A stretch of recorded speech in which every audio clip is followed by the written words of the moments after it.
Sweet girl, the devil loves casual Christianity. I was in church this morning and the pastor said that and I was like, whoa. And I'm sure we've heard this all before, but I am coming from my own neck right now. Let me tell you why he loves a casual Christian. He knows that if we are not truly, if our heart postures are not locked in on the Lord and living a life of true surrender to him, that church is just an activity that we do on Sundays and we live how we want Monday through Saturday.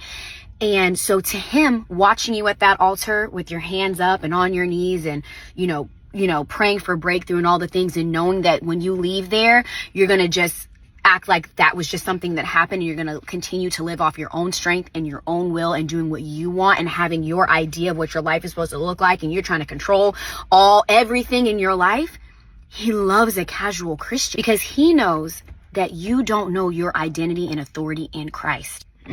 Talking about the story in 2 Kings chapter 5, 1-14 about the man who had, the skin condition, and God tells him to dip 7 times. And he talked about how the enemy didn't care about dip 1, 2, 3, 4, 5, and 6. He cared about dip number 7. Once he dipped that 7th time, that came with obedience. The enemy did not care about dip 1 through 6 because he knew that the man with the skin condition could not see in the natural when God said, you will be healed. He knew that in the natural, every time he dipped, there was no healing, and how that could be so discouraging, and how easy it is to be like, okay, well, I dipped 1, 2, 3, 4, 5, 6 times and there's still no healing. But when you have faith to do it, okay, if God says do it 7 times, I'm going to do it 7 times.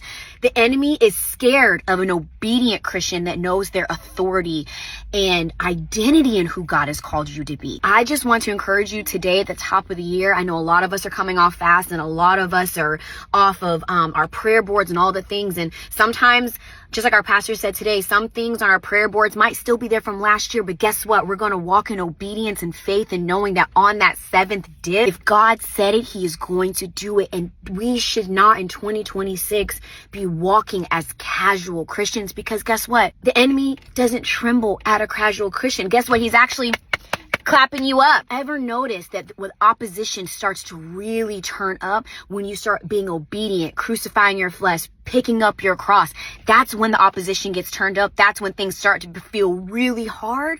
So sweet girl, I just encourage you, don't be a casual Christian. Get up, walk in authority, know who God called you to be, know your identity. Wow, I love you, sweet girl. Happy Sunday.